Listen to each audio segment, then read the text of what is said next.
from the local station, News 4 Jax starts now. This former Jacksonville police officer and ex-softball coach sentenced to 20 years in prison for sex crimes against children.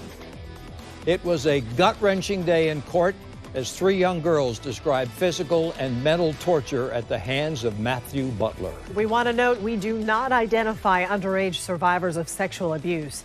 Butler, who previously coached girls softball in Fort Caroline, pleaded guilty to charges of attempted capital sexual battery.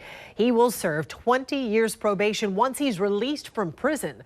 News 4 Jax reporter Ann Maxwell was inside the courtroom, and what these survivors had to say was so tough to hear. It was just heart-wrenching to hear from these 3 young girls in court today. They described how their lives were ripped apart by Matthew Butler. One of them told us after this hearing that she feels like a weight has been lifted and justice has been served.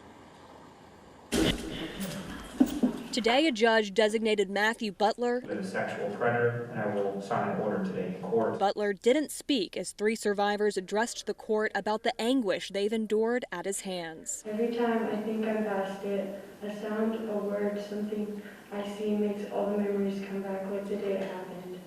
I feel humiliated and worthless thinking about what happened.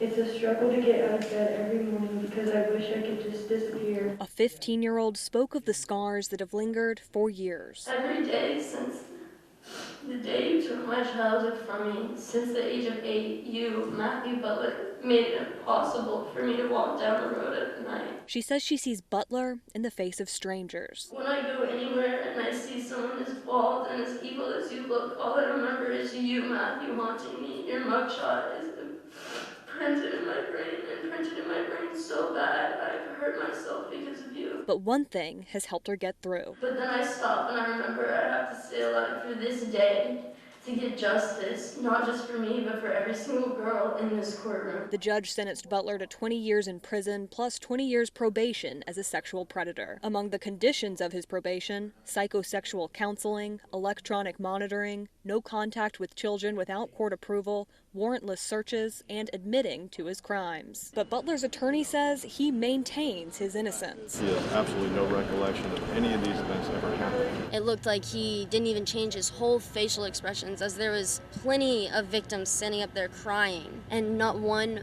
facial expression change, which shows that he is a predator, he's a monster, and he obviously doesn't care what he did to those girls. She says she wants to encourage other survivors to come forward too. Reporting live from the courthouse, Ann Maxwell, Channel 4, the local station.